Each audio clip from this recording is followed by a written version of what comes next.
I'm Al McFarlane. Welcome to Conversations with Al McFarlane. I'm glad to be here and glad to have you along. As always, kudos to my good friend and our artistic genius, one of the many here in Minnesota, Brother Gary Hines, leader, founder of Sounds of Blackness. And the song is one we like to play. We play it often, not always, but often, because it often really fits the mood of the day, the notion of being sick and tired of being sick and tired. I think that's a, uh, a mood that describes in part the anxiety abroad in our community and in the world. I think people are anxious right now here in Twin Cities. We are in the middle of the trial of of former police officer Potter, who is accused and charged with the second and first degree murder in the death of Dante Wright. Obviously, that is an echoing experience from what we in the world witnessed a year ago in the death of George Floyd.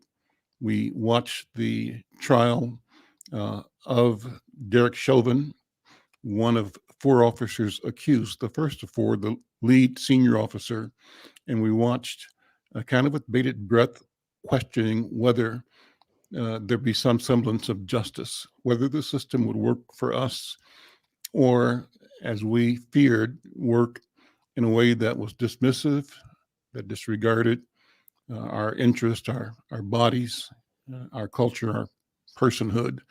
And I think that, most of the world, and certainly many of us, were surprised that this uh, jury and the case of the prosecutor, Keith Ellison, who's the Attorney General of Minnesota, uh, was presented successfully, uh, resulting in a conviction of Derek Chauvin. Well, the trial of the three other officers begins in a month or so, and in the interlude, the trial has begun and is underway right now of Kim Potter, who's accused with the death of Dante Wright in Brooklyn Center, Minnesota. We put that in perspective too with what we saw in Georgia, and I think the Georgia verdict recently in the case of the jogger, it was a verdict that people were waiting again with bated breath, not expecting uh, our country and that jury to do what we um, hoped it would do, expecting that jury to do what we feared often happened in our country, and that is a disregard, a devaluation of Black life and Black interest and an excuse for the death of this Black man. So, all of that to say, there is a level of anxiety. That level of anxiety is exacerbated by the presence, the power, and the imbalanced impact of COVID-19, the coronavirus. The coronavirus, sort of the latest player, but sort of the leading edge of us having to look at all of the areas of disparity in health. It's not just coronavirus, it's heart disease, it's diabetes, it's obesity, it's cancer, all these things impacting Black life, Black lives, and how we navigate that, both by training, by awareness, and by getting and taking advantage of access to resources and solutions is important. Well, today is Friday. We call this the Healing Circle, and I'm pleased to have my colleague and friend and leader, Dr. Bravada Garrett Akinsanya. She's the originator of the African American Child Wellness Institute. Her company is Break-In Psychological Services, and she's been with me convening this conversation every Friday, talking about mental health in our community, the impact of everything on children in particular, but our entire community. Pleased to have Dr. Oliver Williams as well, educator and clinician and leader in dealing particularly with domestic violence, the impact there. Today we have a special guest, and that is uh, Bhavini Solanki. She's joining us from, I believe, Atlanta, and she is the director of Georgia Families 360 and Behavioral Health Services. Um, and that's part of, I think, Amera Group, Georgia. She'll correct me if I'm wrong. She's a knowledge expert uh, on the major impact of the pandemic, uh, the impact it's having on the mental health of many children across Georgia and nationwide.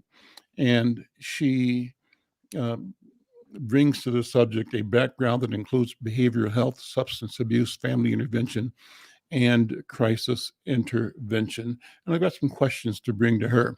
But Bhavini, welcome. First of all, thank you for being here. Let me give you the background.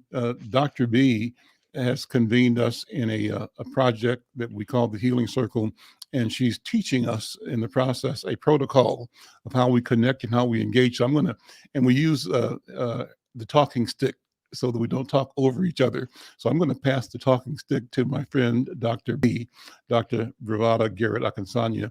Dr. B, I'm passing the talking stick to you. Welcome. Good afternoon. And you're muted. I surely am. Thank you so much. I'm glad to have the talking stick, and I'm happy to see our guests from Georgia. Welcome, sister, to the circle, and again, our brother Oliver Williams. We started the talking stick to create the electronic version of the healing circle that we have as people of African descent. And in the circle, we use the circle as a way of sharing and caring for each other. And the reason the circle is so important to us is because in the circle, no matter who you are or where you are in life, you have equal access to the center, which is the space of power. So the power in our community, when shared, is healthy. We use the talking stick to symbolize, like my brother said, the value of each voice and the recognition that as elders, this talking stick is passed to me. We really honor our elders. They're closest to our ancestors. We honor our ancestors because they're closest to the Creator. So I say Ashe to this morning as we acknowledge the land we're on that belong to the Lakota people, as we acknowledge the shoulders that we stand on of stolen bodies. And with that, I pass the mic to Brother Oliver. I just want to say I'm glad to be here and glad to meet you, sister, from Atlanta. And looking forward to your comments. We've been talking about how do you engage community to get vaccinated, because there's been, I don't think the politics are the things that affect the African American community so much, but there may be other things that have happened to us in the past that influence it. But I'm curious about the distrust, because many of us had to get vaccinated and have our kids vaccinated before they went to school. So I'm not quite sure what the resistance is about. So maybe you could help us, think that through. I'll take the talking stick back and I'll introduce our guest. Before I do, I wanted to just say a word of acknowledgement that one of our friends and leaders in the community here, Bill Cobman, has transitioned and is now an ancestor. So we send out our rejoicing, healing, and embracing feelings to the Cobman family, and with them celebrate the transition of Bill Cobman, a noted artist, photographer. Everybody knew Bill for his Saturday work, mostly jazz. He's been on the radio for a generation, explaining, presenting, sharing, educating us about the creative genius of the music we know as jazz. So we'll be missing him. What he did is he joined the show, I think, from his mother-in-law. She was on for a number of years with him, and then he ran the show for years, and then he brought his daughter in Kenna Copman, who continues the show. And I think now Kenna's children are in the show. All of that is a beautiful thing because it um, talks about intergenerational engagement. So, with that, just respect to Bill Copman and our condolences to the Copman family. With that, let me bring in Bhavini Solanki. Welcome, and thank you for joining us. And I'm going to just pass the talking stick to you and ask you to speak what's on your mind, things that you want to share with our community and with the world about the work and what you do and what you see and how we can be more engaged, more effective as family, as culture, as human beings. Thank you so much, Al, for having me here today. I'm so excited to be here to talk with all of you about this very important topic of mental health. And, I think everything that all of you have said about the pandemic and the rise of better understanding of social unrest, as well as kind of the flashlight that's been shown on mental health during this time has been so important. And, I know the pandemic has been so hard for so many different reasons, and we'll get into that. In a way, though, I am kind of glad that it has shown the light on mental health and at least has allowed us to start to tear away from the taboo that it is, and that we can start to encourage the necessity of getting treatment. So definitely excited about that component of it. So just to give you a little background about me, I am a licensed professional counselor here in Georgia. Have been with AMER Group for about 8 years now. I serve as the director for the Georgia Family 360 program, which is the program under the Department of Community Health that manages the almost 30,000 children, young adults that are in foster care, as well as those that have been adopted out of foster care, and a handful of members that are justice involved as well.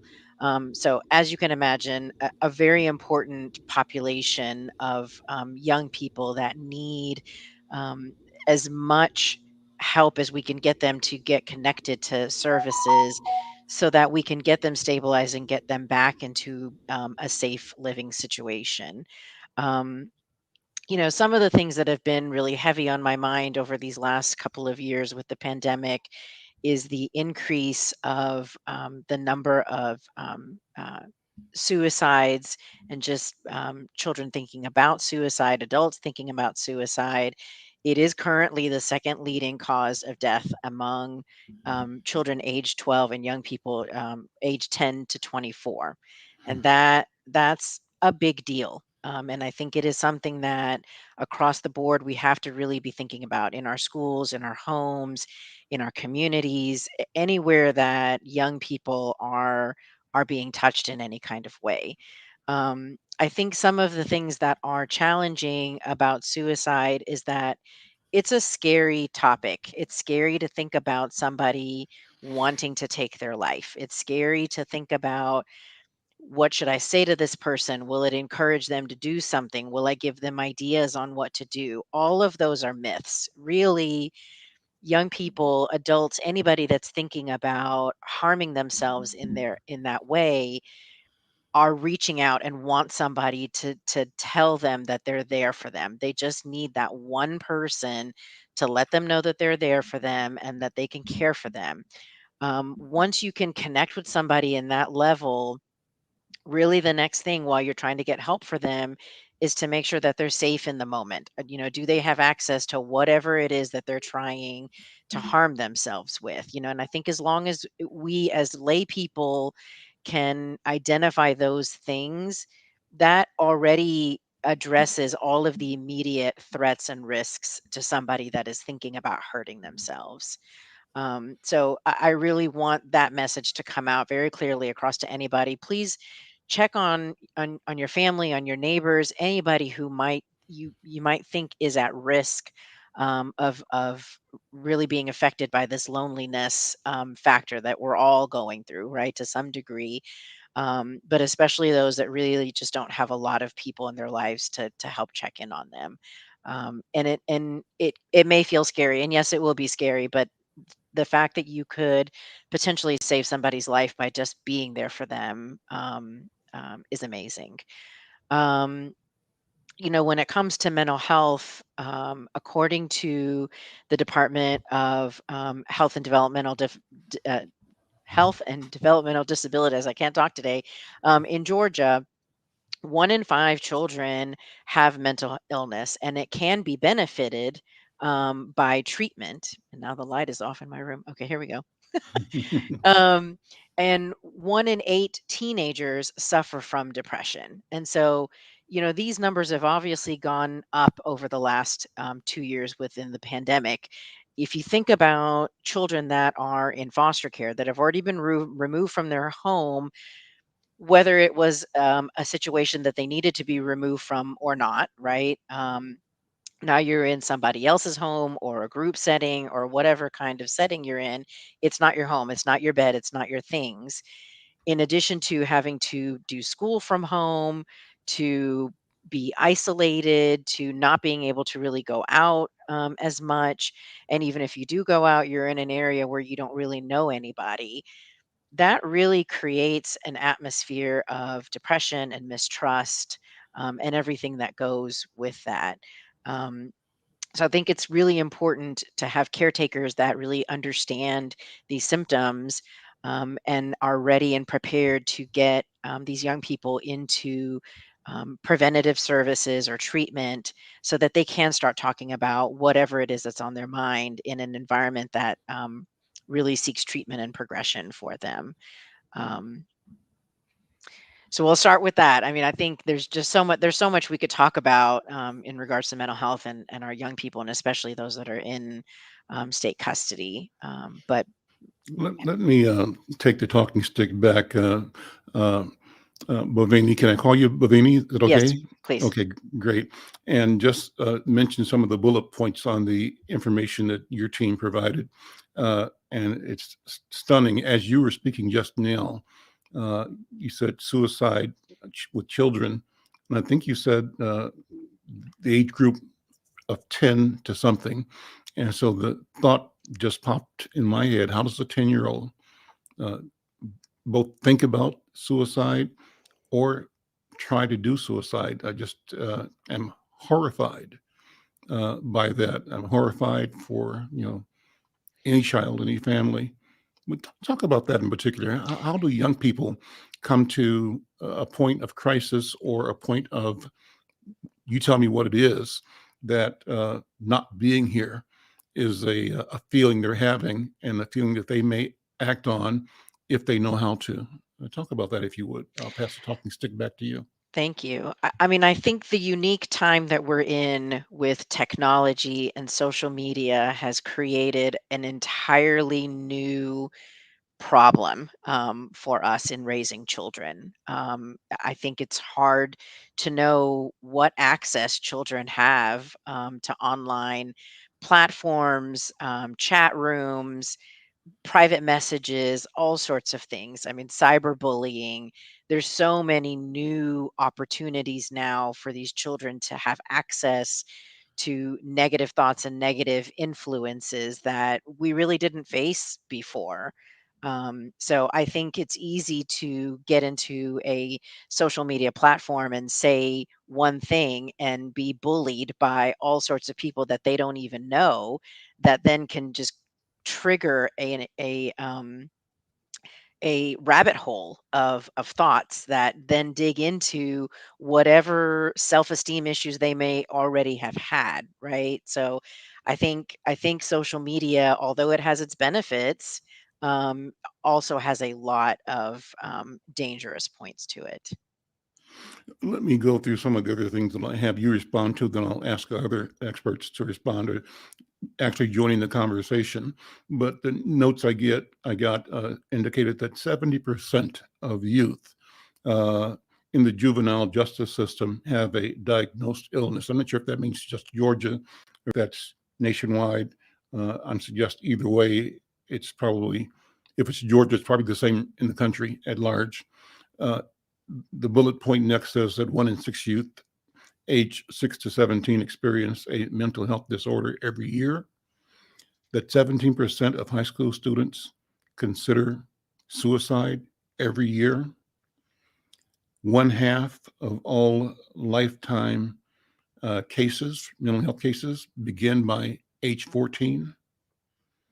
50% of children 8 to 15 with mental health disorders do not receive treatment. And I think you said this before, and it's just astounding. Suicide is the second leading cause of death among young people ages 10 to 24.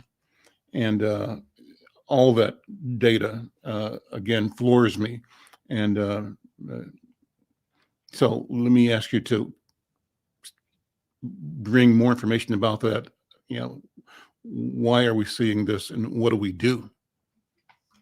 So I think it goes back to the taboo of mental health and going to see a therapist or a psychologist or psychiatrist, and what does that mean and how does that make me look. I'll say, the other great benefit of this pandemic, if we can say that there have been benefits, is the increased utilization of telehealth and being able to provide services via telehealth. And I think what's been so brilliant is it has really increased the ability to be anonymous in our seeking of treatment. So instead of now pulling up to a building where it has a psychiatrist sign outside and everybody's going to know that here's where I'm going, I can just log into a Zoom call with this clinician and have my conversation and nobody knows, right? We don't have to make it a public thing that I'm walking into this large agency and that's what they're doing there. So I think seeking treatment has gotten easier. One of the things that we do at AmeriGroup as part of our care coordination program is to get members linked to services. So I think knowing where to go to get services is an important component. So anybody who is insured is going to have some sort of case management program with their insurance company. So I would definitely ask everyone, please look for that. Please ask for that. There's navigators that can help you access that system because it is complicated and complex. But you can seek that and it can be done via telehealth. But I think it takes getting over that hump of this is what I need. I need to get better. This is how I'm feeling. And it's okay to have sad days. It's okay to have anxiety. These are you know, occurrences that happen in the same way as hypertension or diabetes, right? It is part of our health. It's our body speaking to us and letting us know that we need to do something about that, and we can. Let me thank you. That's great. I'm always concerned about how do we normalize. We go the opposite direction from stigmatizing, where people feel angst or shame or reticence about taking advantage of knowledge, training, skill that the counseling and medical professions can provide. And how do we go from living under this idea of stigma that I have to do this secretly? I'm saying this because you did mention that the anonymity that telehealth does provide, but is that the solution? Or it probably is a solution, but how do we move away from this feeling that we've got to hide our brokenness? You can't hide your broken arm; it's in a cast. You can't hide your broken leg; you're on crutches. But do we feel we have to hide, for some reason, our brokenness in our mind and spirit and our soul? And how do we elevate the opportunity to engage with resources with the healers, so that it's not something that is a self admission of failure or of condemnation, and you don't fear condemnation, but you are applauded for having the good sense to seek out and engage wonderful, available resources that help you become your best self and improve yourself. So I say this all the time, and Dr. B, you don't mind me saying this, I'm sure. Not only is she my friend and colleague and co-host, but I'm one of her customers. I call it a customer or a patient. I go to therapy with one of the members of her team every week. And I've been doing that for a while now, and it's important to me. And it's important for me to talk about it because I want to encourage people like me, Black men, adult Black people, to put this conversation on the table and to say, you know what, I'm smart enough and I'm valuable enough. I value myself, my personhood, my spirit, my soul, and my mind, that in a way that I want to do all I can and access the resources to help me continue to fine tune the person, myself, into the person that I want to be, that I'm becoming. I'm always on a becoming journey. And so I also look at this, Bhavini, from sort of an idyllic movie perspective. I see, you know, as a Black man, white people talk about their therapists all the time. If you ever watch Woody Allen movies or other movies, white folks talk about, oh, my therapist, just like Black people talk about my hairdresser or my barber, right? And hairdressers and barbers and pastors may serve some of the same functions, but they're not the same. They're there and they're valuable, but they're not the same because the training is not the same. And so, how do we get our people to uh, understand that we deserve and can access and can use those resources? You mentioned insurance. I've got great insurance. And so I'd be foolish not to use what I'm paying for, not to use what I'm paying for to support me being healthy. Why do you have health insurance and stay at home with a broken arm, or with, hypertension or gout or anything else you got? If you have the insurance and you don't use it, foolish. And so I'm sort of rambling here, but I think I'm rambling in the right direction because I want to have, again, this idea that we have to encourage ourselves to recognize the value and the availability of healers and healing. And we simply have to tap into it and use it and believe that we deserve it and therefore act on the expectation. I'm going to pass the talking stick to Dr. B. I'm going to say hi to my friend and colleague, our leaders in community, Sister Sherilyn LaChapelle, almost a doctor, equivalent to a doctor. Nope, nope, can't say that. Don't say it. Thank you. I'm a nurse practitioner. I'm a layman. Keep me in my lane. Okay, thank you. Dr. B, I'm passing the talking stick to you. Okay, thank you so much, and it is good to see Sister Charlene at the table. I think what we're the fact that we're talking about it is beginning to normalize seeking mental health. The fact that high profile athletes and individuals are stepping up, like you, Mr. McFarlane, saying, I'm taking care of my mental health. And the fact that now there's a shift happening, that people are beginning, that just like you do your annual evaluation, you need to get a checkup from your neck up and make sure your head is in the right place and you're thinking well, and that you are emotionally able to adapt to situations around you.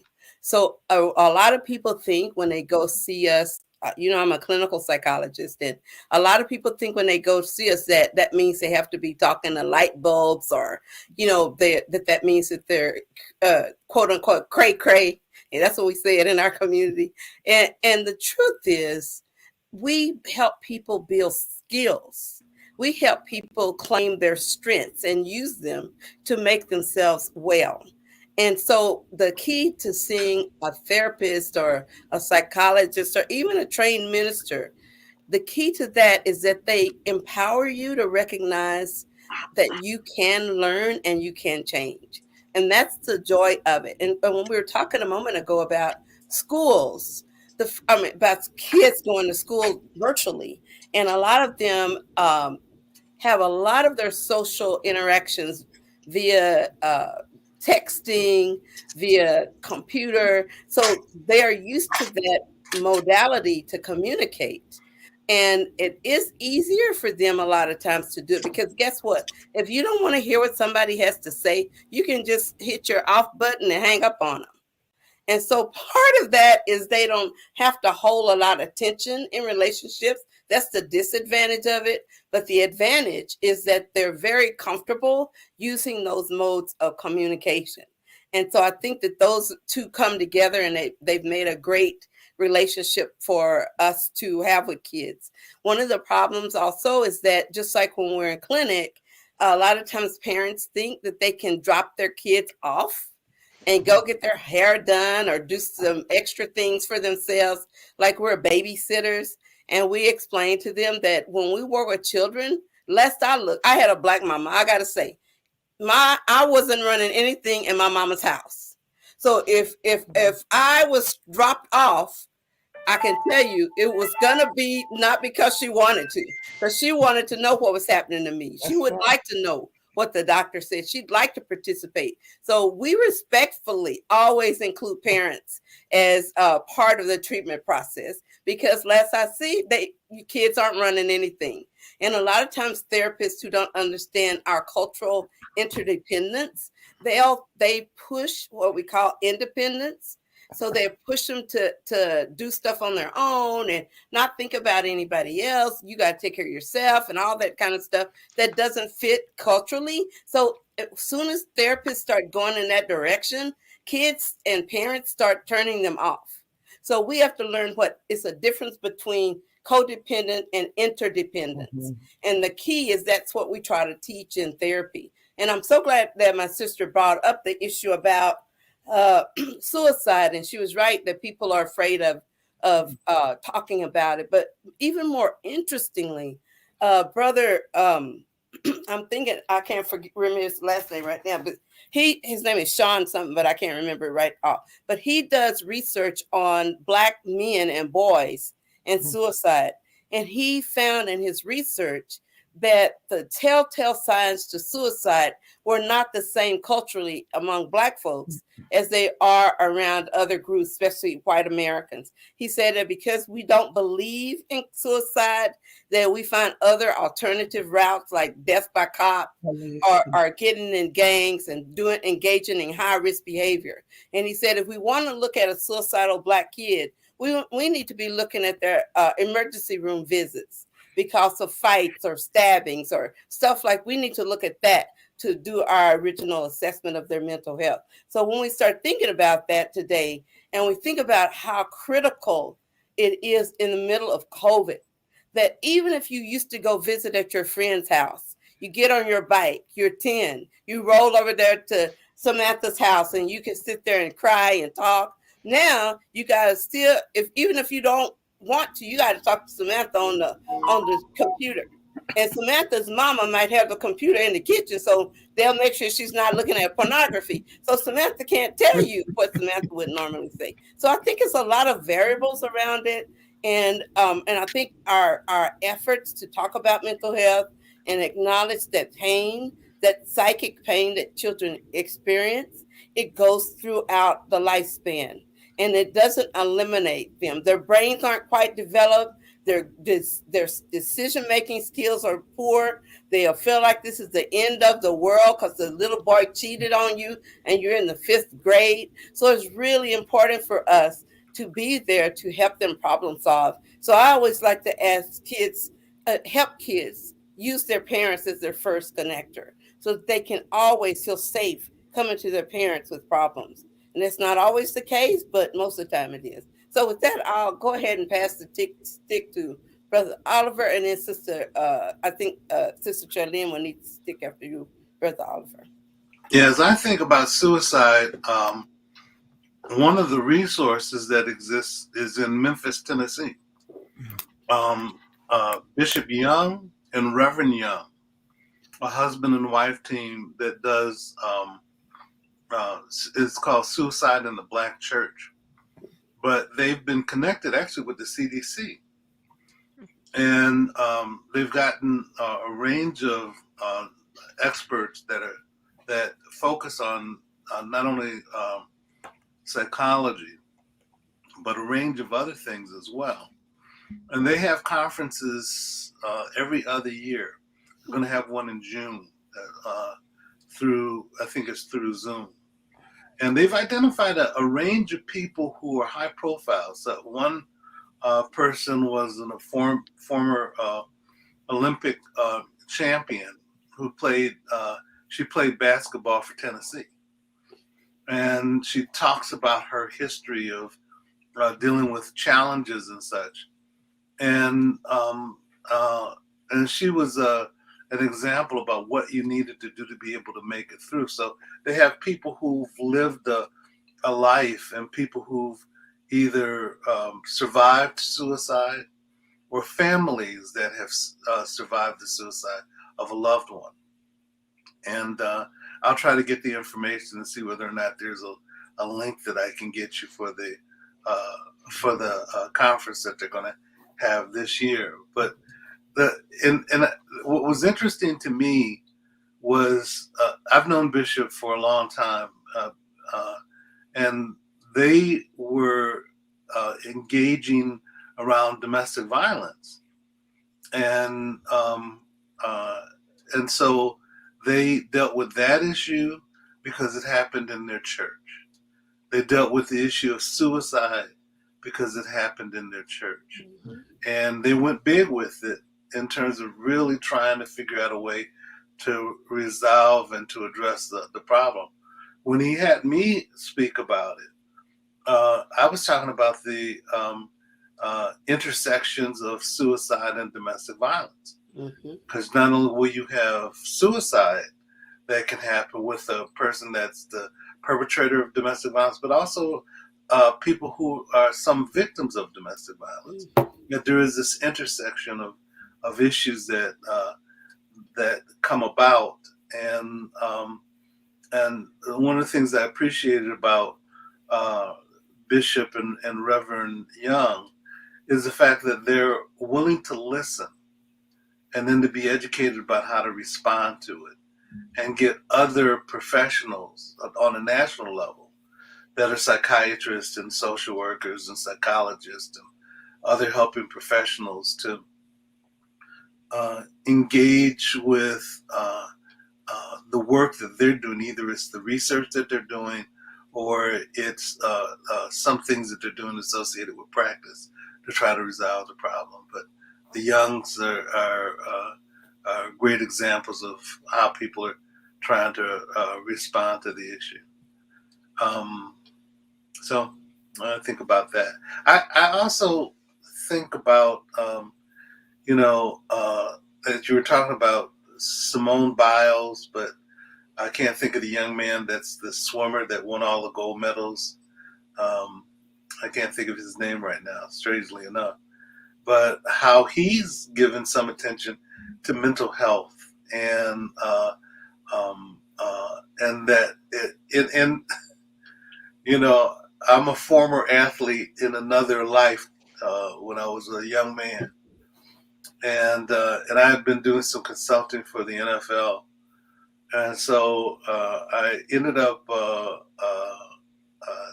doing a presentation. But when I went there, and they have these annual events every year for people who are helping professionals that work with professional teams.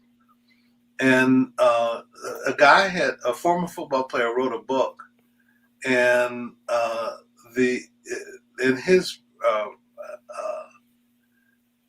what he was promoting was the fact that if you're an athlete, you have to deal with the challenge of what have you done for me lately. So you may have been a real hero at some point, but if you made some mistake of some sort, then that will weigh on you as well. Yeah. And that for athletes, it's not something that you can depend on, but some things that you have to adjust to in terms of dealing with the challenges of being a sports figure.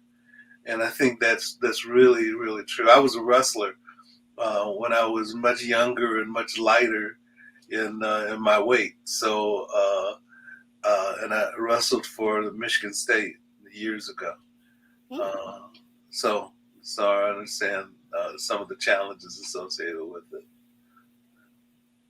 Okay, well, So let's get back to you. Yeah, let's pass the talking stick to Sister Shirley, Okay. if you don't mind. Thank you. Welcome. Hello, everybody. I agree with Al McFarlane. Oh my God. Let me shut this down and the sound off. Volume. So hard to try to figure this out sometimes. Anyway, my father died when I was 15, and that was when I started suffering with depression. I was a daddy's girl born on his birthday, and knew I was special. You understand? And that was so devastating to me. I didn't think I would get through it. I didn't think there was any way I could live with it.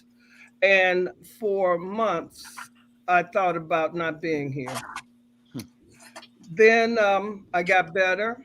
Of course, I had no therapy. I got better. I started dating, and the guy I was dating became my husband. So that did help me a long way in my grief process. But it shouldn't rely on anybody else, and it really did not. But it was a healthy relationship, and in many ways, he reminded me of my dad. He was a caretaker of me in many ways. When I was in 74, when I was graduating from college, my few months before graduation, my sister died of lupus, and she'd been hospitalized for 16 months. And if you missed 3 days, you couldn't graduate. I missed 10, I didn't care. But because I was doing so well, my instructors started calling me, and they would not let me just drop out. They wouldn't let me give up. So, needless to say, I graduated in May. She died in January. And they let me make up the work. But I have always shared this with patients when I was in the ICU and the ER to let them know, look, I've suffered too. I get you. I understand where you're at. And we all need help. Hell, I need help. And I am on bupropion. I share this with patients. And I went back to school 3 years ago to become a psychiatric and mental health nurse practitioner after being critical care and ER forever, as well as burns.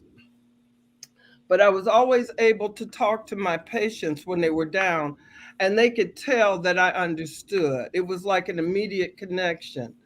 And even without me saying, they could feel that I understood where they were at and how low they were. And believe me, patients do know when you understand. You can't fake that. I shared that I'm on medication, and I tell them, you know what? There's no shame in my game. Smart people get treated. I also have high blood pressure. I take medicine for that. I don't have diabetes, but if I did, I'd take medicine for that. Because people who are not too bright ignore their health. They ignore their mental health, they ignore their physical health. And what happens when you have high blood pressure and you don't get treated for that? You have a stroke or heart attack. How smart is that? To walk around feeling mentally wounded and not to seek health. How smart is that? You're in pain. You're feeling tortured and tormented.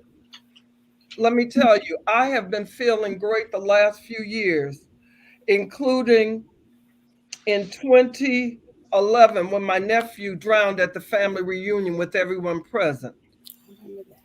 Thank God I went and got treatment, and I've been on bupropion since, okay? I mean, I probably don't need it, but I won't let my life saver go, okay? Because things happen throughout life. And when bad things happen, I'm still going like this. I'm not going like this. I like being here. It's just something about always being stable. You can focus because I don't like feeling like I don't want to be here. I don't want not sleeping. I don't want to be so miserable. I'm crying and can't leave my bed. and I keep the shades drawn and all of that, and not communicating with anybody because I just don't want to talk. So, how to take the stigma away? One way is letting everyone know that this is a human condition. It's not a special circumstance condition. Everyone at one point in their life will have some form of mental illness, be it bipolar, schizophrenia, or just depression. Like there's a time when bipolar shows up for boys, different than girls, and schizophrenia, boys 18 to 25, girls 25 to 35. You chugging along, nothing happening. All of a sudden, now you got a diagnosis, but you refuse to get treatment because people saying I'm crazy. I'm not going in there. Then they tell you crazy. Then you are crazy. No, has not. This is a biochemical That's right. something going on in your body, just like diabetes, high blood pressure. The chemicals in your brain are not where they should be. Certain levels, dopamine, all of these things are out. They're not where they should be. So when we take medication, that levels it out. Same thing happens with my losartan, uh, water pills. It gets things where they should be so that things work normally again. And then you feel your best. Now, we don't have a cure for mental illness yet.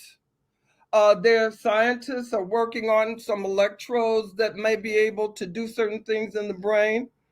Uh, I believe that every day, each day, we get further in science for all diseases, and that we should never, ever give up because things are happening that have never happened before, just like the COVID vaccine. That's not new technology they used to develop this vaccine. This vaccine, the spike protein, that particular item was new on this, but the other research was being used on other COVID viruses, cancer. This mRNA delivery kind of thing is not new. So when they say they developed it too quick, not so. And why are things faster than taking years to do? We got computers now. Information is shared almost simultaneously. People around the world can work on the same problem at the same time and share that data. That makes things fast. So, for all that, I say I'm hopeful for the future. And I'll return the talking stick back to Al. Thank I you. can go on and on about science. Well, and it's wonderful listening to you, Shirley. And as you were speaking, though, I had a sort of a confessional moment that allows me to raise the question of culture. I just remember, growing up as a businessman and business owner, my attitude in my house was when I get up, everybody got to get up. And, this particularly meant my kids, right? I mean, my wife and I Right. both would get up every day. We were always grinding, always 7 days a week. But, kids would want to sometimes say, can I sleep in? Can I wait? Can I, and our rule was when I get up, everybody get up, everybody got to go get the work done. That was rule number one.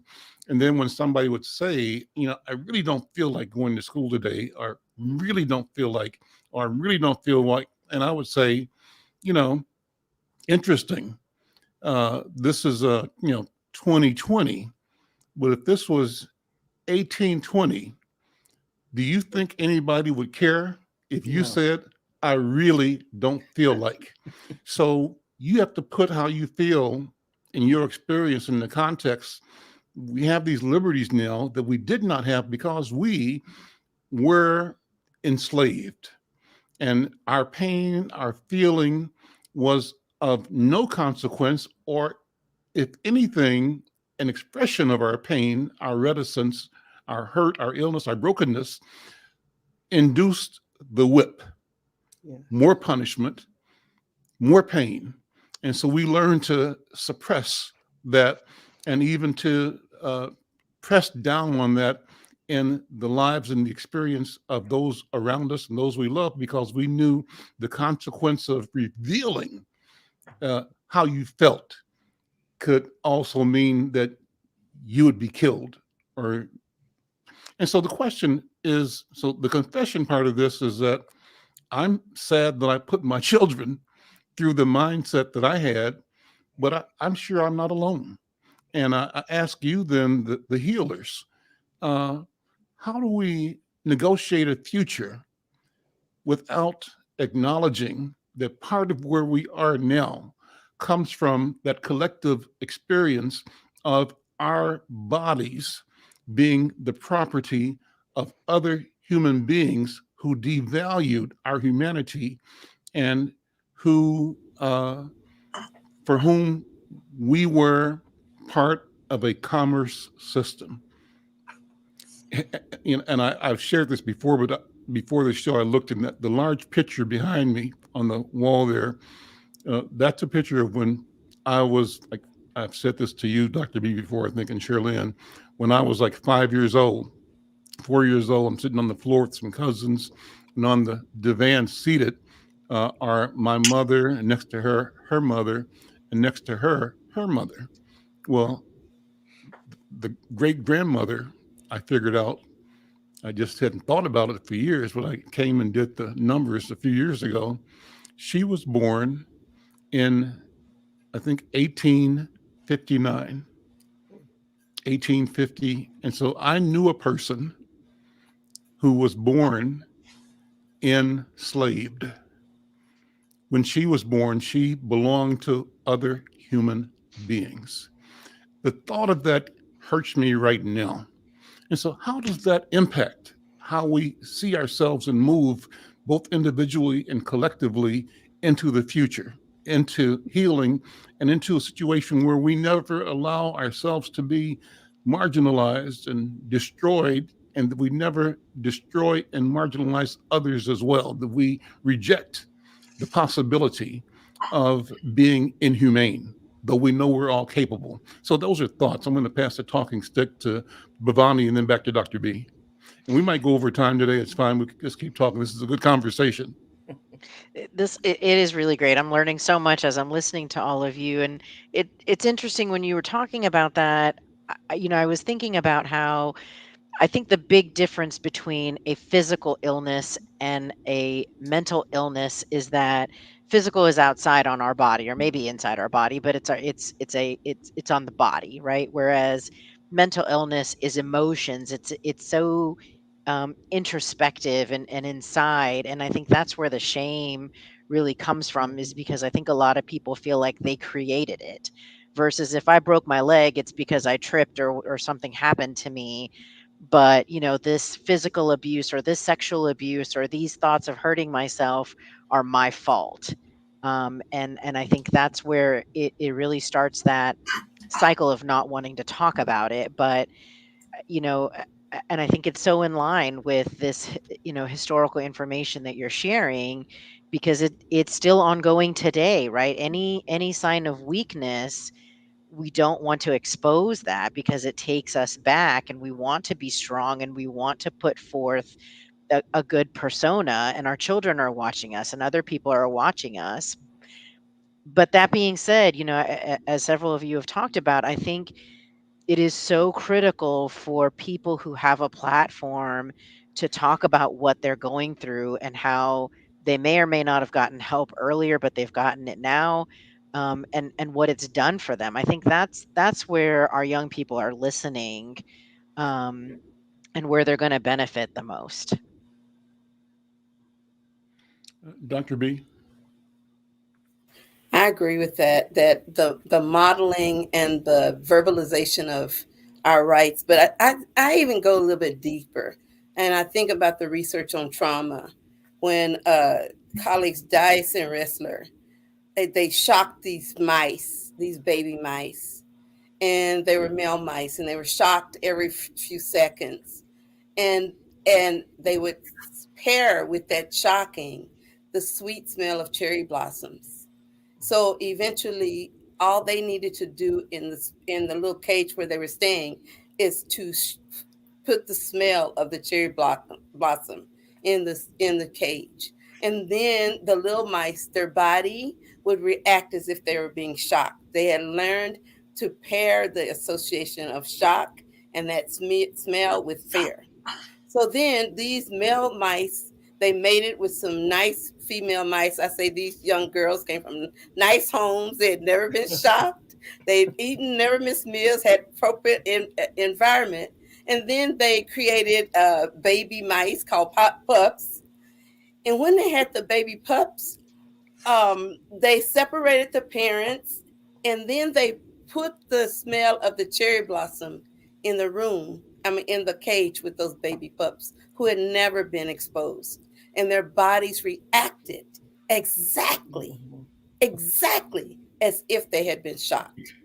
So if we are inheritors of transgenerationally passed down shocks and they don't stop, because that effect went in those mice for 2 or 3 generations before it died out. It can't die out in us because we still have a Dante Wright. We still have George Floyd. We still have Breonna Taylor. We still get shocked. And so we can't heal.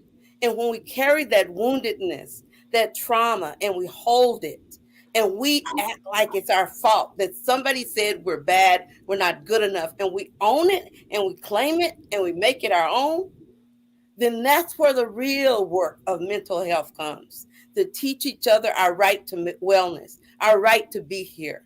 And that all of us, our communities, our babies, all of us have a right to be well. And we have to fight for it. And sometimes that fight isn't even external. Sometimes the biggest fight is internal. When you step up and you are Michael Phelps, that's what you're saying, Charlene, Michael Phelps or Simone Biles, who said, I am not well. This is making me unhealthy. This is pulling me down.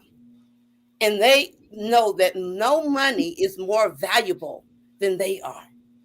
To me, that gives us a space of healing.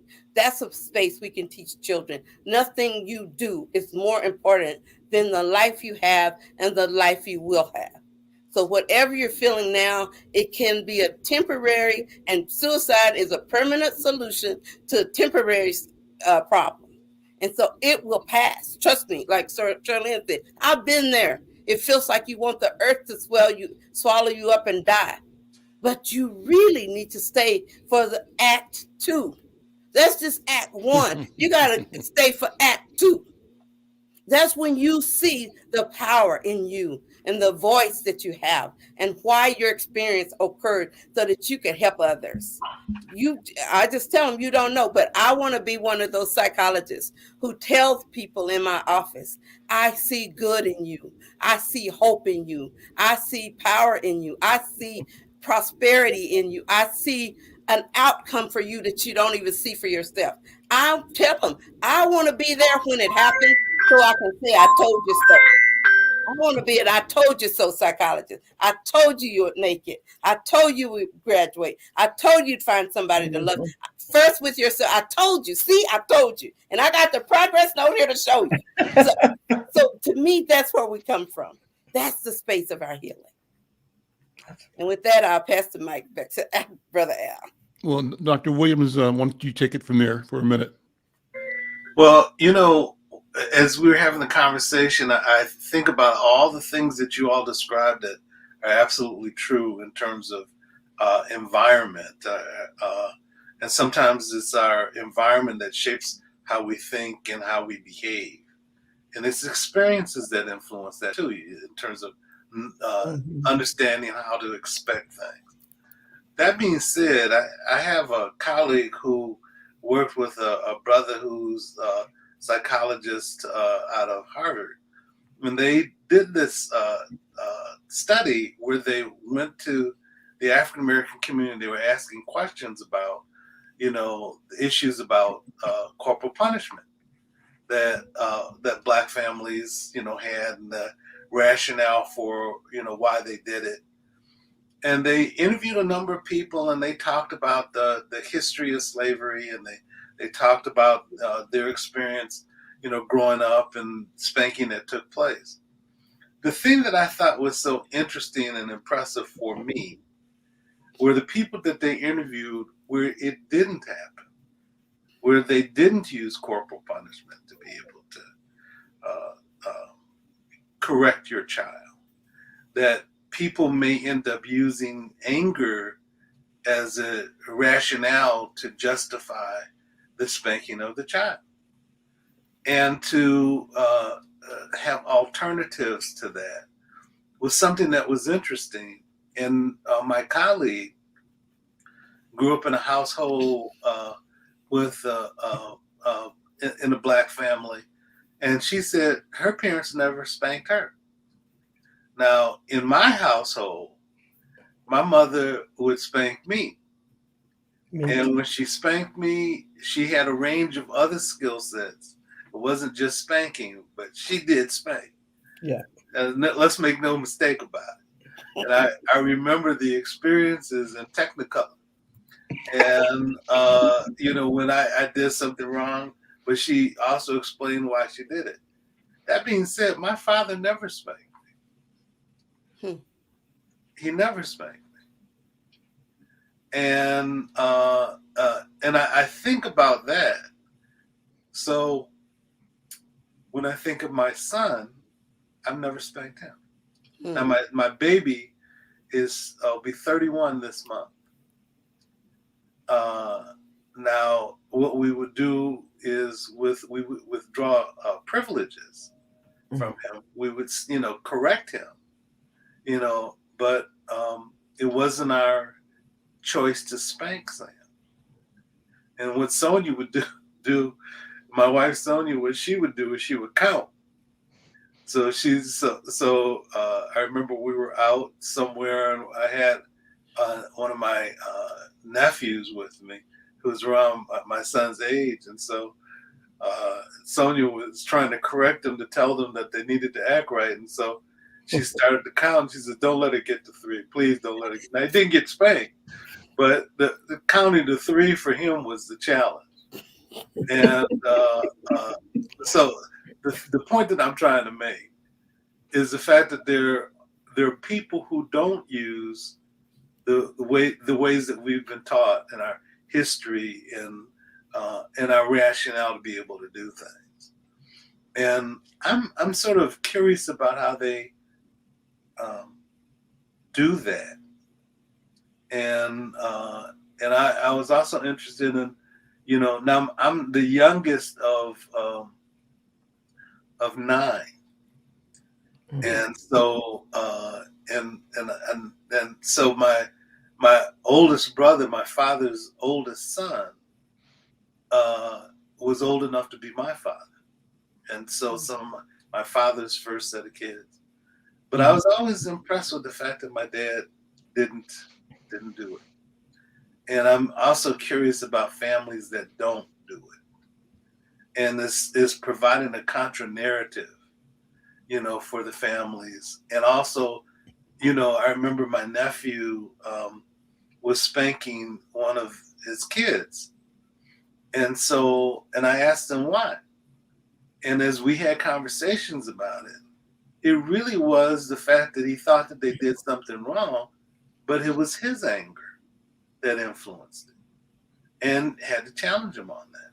Now, people may not feel as though giving somebody a timeout or withdrawing privileges from somebody is the way that you need to go, because it doesn't feel as like you're in control, I guess. But the thing of it is the fact that there are other ways to be able to respond to it that can have the same effect. And I think we have to be able to provide different narratives, but also develop different skill sets. Yeah. And so those are the things I was thinking as you were talking. Well, we're running a little over time, but this has been a rich and wonderful conversation. I want to throw it back to Bhavini one more time to thank you, first of all, for being here. Thank you for the insight and for your work. Would you take a minute to talk about, you mentioned it at the beginning, but the scope? I think you said 30,000 children that your organization is working with. What's the big picture about their health and about the mental health? Is your client group primarily African American or people of color, or what can you say about the category, the cohort of young people that you're working with in Georgia? You're in Atlanta, right? Yes, in Hmm. Atlanta. Hmm. Yes.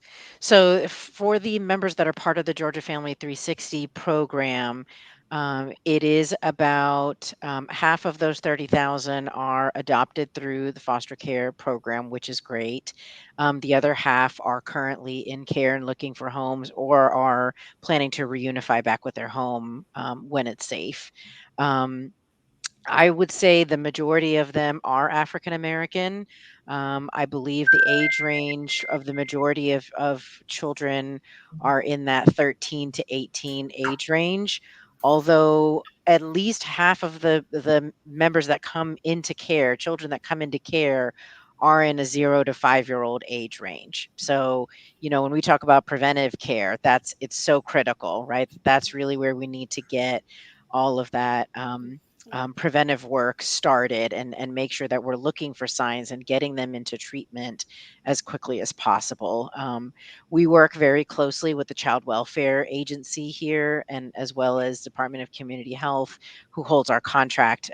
We really work in partnership with them to make sure we have the appropriate providers, community partners, everything that they need to be successful in their health. Great. Well, listen, I want to thank you again. I'm going to pass the talking stick back to Dr. B for final comments before we close out today. And I'll tell AZ, you can get the song by Ryan to close us out with after Dr. B. Okay. Well, I just want to once again, as we convene the circle and we say goodbye for now, to remind us to just take the hearts and the spirits of the people who have poured into us and those to whom we pledge to pour into our children, our babies, our communities. And just remember that it's all about the relationship, and that if we show them that love, that concern, that accountability in us, they won't change in a negative way. They'll only change in a positive way. They'll only grow from that, and knowing that they're loved, even if disciplined, knowing that they're loved in all ways and in all places. Call you So back. thank you again so much for joining us for the Healing Circle today. Radio. Radio. Thank you. That's it, Chief. Thank you all. Sherlyn, thank you so much. Thank you, Bovini. Let me say the last name properly. Solanki, Director of the Georgia Families 360 and Behavioral Health Oh, Services at AmeriGroup, Georgia. Thank you, Dr. and Oliver Williams. Thank you, Dr. B. Yes, go ahead.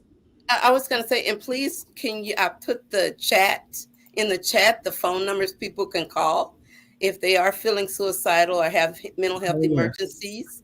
So we have two numbers. One is COPE for adults, and that number is 612-348-2233. If there are adults who are feeling suicidal or that they're having trouble with their grasp on reality, or if they just need to talk it out, they can call COPE again, 612-348-2233. And if for children, we have a separate line, and that number is 612-596-1223. 612-596-1223. And they'll even come to you if there are emergencies. So let's remember we have some resources and nobody has to walk this alone. Could I add about an event that we're having on the 18th of December? Absolutely. It's on behavioral health, on depression for youth. And we are also doing a vaccine event, and we're giving out $25 gift cards, and we're going to have a raffle for a $200 scholarship. We're giving away toys. We're doing toys for tots and giving away foods as well. And it's from 10 to 3, and it's 1410 Energy Lane in St. Paul, Minnesota, right in the Energy Park area from 10 to 3. And I will put the sign up number. We'd like you to register in advance so that we have enough toys, food, and immunizations and gift cards. And I'll put my number in if you want to register. I'll put it there. Sherlyn, who's hosting it? Um, Nursing is the answer. MDH, oh my God. It's about 6 of us. Healthcare 11, and we're going to be doing blood pressure screenings as well. Asian Media Arts, it's a bunch of us. Donnell Bratton's, I forget his organization. He's a reverend. So, and I'll put my email down.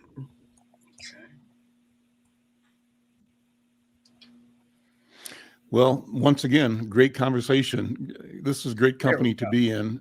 I so much enjoy our sharing and our talking and our helping and being for each other, healers and supporters. So thank you all. I'm Al McFarlane. We'll see you next week, next Friday for the Healing Circle. Have a great week. Thank you. Bye-bye.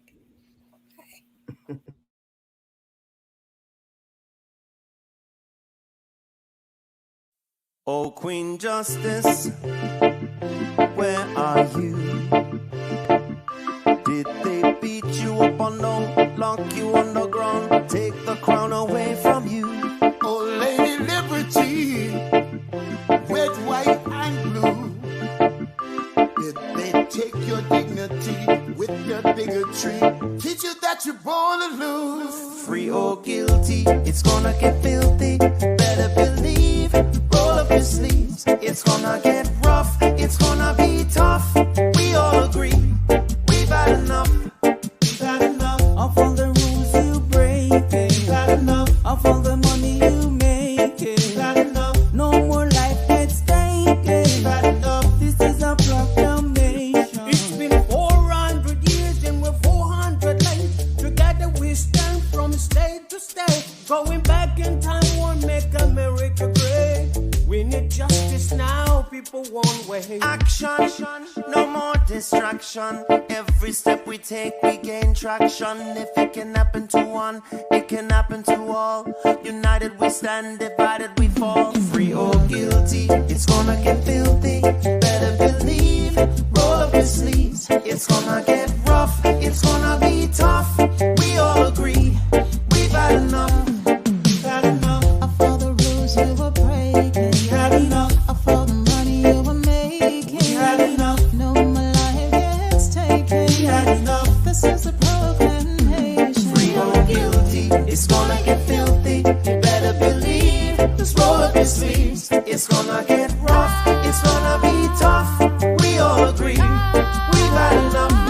We've had enough Of all the rules you're breaking. We've had enough. All the money you're making. We've had enough. No more life gets taken. We've had enough. This is the proclamation. We've had enough. Trayvon Martin and Tommy Rice. We've had enough. Michael Brown and Eric gonna pay the price. We've had enough. Philando, Breonna, George Floyd. What? We've had enough. So many gone. How can we fill the void? How can we feel? We had enough. John Crawford, I know you've heard. We've had enough. Sandra Bland, come on and take a stand. We've had enough. Sean Bell, what the hell? We've had enough. Freddie Gray, did you hear what I said? We've had enough. This is a proclamation.